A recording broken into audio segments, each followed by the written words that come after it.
Hey, welcome to Trackgraphic TV. My name is Jim, and this is going to be probably my first video. I'm going to talk about aftermarket wheels. So I just purchased a set of BBS FI-R wheels for the green GT3.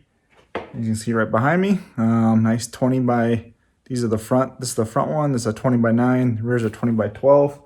Let's take a look at it. So I notice, it's a forged BBS wheel, so big fan of BBS. These actually are forged in Japan. There's a warranty instruction booklet. It's in Japanese. What's interesting, they even show the manufacturer date written in there, and or the date it was sold and the shop that sold it. So typical Japanese fashion. Very proud of what they do. One interesting thing, as you can tell by the the holes here, this is it's a forged rim, but they do this to make the wheel lighter, right? And since they're all ovals, they're probably specifically designed to support the weight for each one of these rims. Another kind of cool thing I didn't really notice till I had it in the light. See how this is actually shaved out too. So this actually forms kind of like an I-beam. So I imagine this is also for weight reduction and still retains the strength. So really beautiful wheel. These retail for about $2,500 each wheel, give or take a couple $100. You can get these right off Tire Rack. They come in a really nice bronze color that I like. I couldn't get these, I've got these actually used. So this is their satin silver, which a really nice finish. I think it'll go well with the car. And then of course you can get them in black. And I have enough black wheels, so I wanted to switch it up and try this. New to me, actually, I bought these on a forum, slightly used. They need to have some pressure sensors placed in them, which is what I'm going to do tonight, and then take them to have the tires mounted. So this is an aftermarket pressure system. It's 433 megahertz. This is the correct one for your car. You need to make sure you get the correct one for your year, make, model. Also, they need to be actually programmed to work with your specific car. So make sure you do that instead of just buying a random set off the internet. The valve stem's actually silver to match the silver finish of the wheels. And then again, we need a couple tools for this, and they vary depending on your sensor.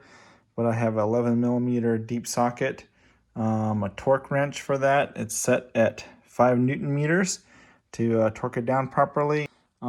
It's going to vary based on your sensor, how big this nut is here. This happens to be 11mm. You're going to need a long socket for that. And then I need this T20 Torx. This is this 6-headed star deal here. And that's for this little retaining screw. So I'm going to assemble this, and you can see. Okay, so first thing we need to do is assemble this. Just take this here. So there's your valve stem there. It has this kind of curved bit there. It's going to fit inside here. Distraction. You can see it fits right in like that. And then there's actually a little bit of adjustment angle here. See that this is actually rectangular right there. So you can adjust how it mounts inside the wheel. With these wheels, it's actually going to float in there, which is fine. There's enough pressure relief on it.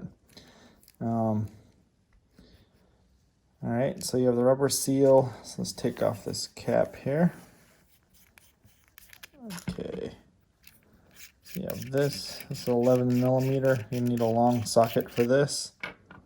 All right, and then you have 2 washers here. You have the metal washer and then this Delrin washer, so it doesn't hurt the wheel surface, the painted surface.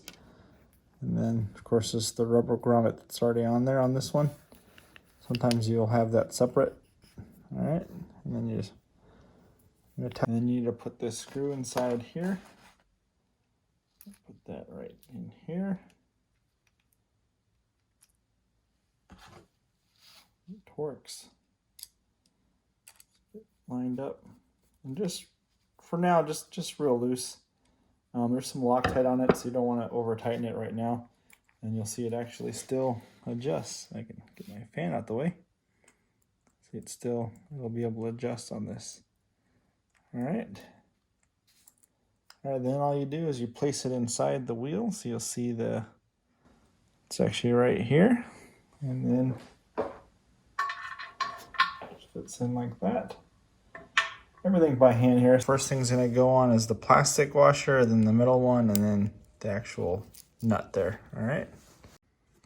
Okay, so I got them all on there now. You just tighten it up by hand. And we'll check with a torque wrench. And then tighten this in the back. You see the plastic Delrin washer, then the metal one, and then the nut. And looks good. It matches the wheel pretty well. You want to make sure to consider that. If you have black wheels, you probably want to get a black valve stem. You can actually buy these separate and get different colors. Around the back, that was the nut there, the T20, and this is the washer. You see this rubber grommet there. It keeps an airtight seal. And then all we need to do is torque it. So just take this, put it on there. Okay, so you need 2 hands to do this. So I already got it tightened pretty well. So what you want to do is hold the sensor on the back, kind of give some pressure relief. And then just very gently, you'll feel a click on the torque wrench. Right there. And there you go, it's torqued down. So carefully take this off. So you'll see this actually rubber grommet here was compressed now. That's a really good seal. So that should be airtight. You'll see it actually doesn't sit against the wheel in this case, which is okay. There's not gonna be anything, pushing down on it. The wheel actually mounts right in this band right here. The tire does, so you don't have to worry about it. I'm gonna just put this little temporary cap here. If they lose these, no big deal. We'll put the nice ones on at home. Just keep any dust and dirt off of it. We're good to go.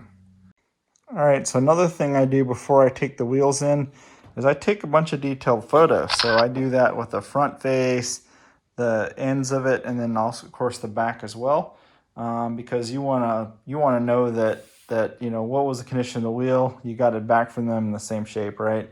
So I've had cases where they've actually damaged a wheel and you didn't know about it till you got home, and then you have to kind of deal with that. So this kind of helps with just a little bit of peace of mind, and just tell them, hey, these wheels are perfect, I've documented them, and you hand it to them, they'll know to kind of be more careful with your very expensive things, right? So that's what I do. Okay, last but not least, you're gonna transport them. I don't like to give them my wheel boxes because you usually don't get them back, and these are really nice boxes. If you ever sell them, it would be good to have them with you. So I have this box full of tire totes, and they look, they protect the wheel too. And then, of course, when you get them back, you got to transport them. So I don't have a truck. I got this M3 sedan. So that's how they're set up there. And yeah, they're just going to travel there and keeps them from getting hurt. All right, so these are the OEM valve stems that come with the wheels when you buy them. I have one of these opened up for you.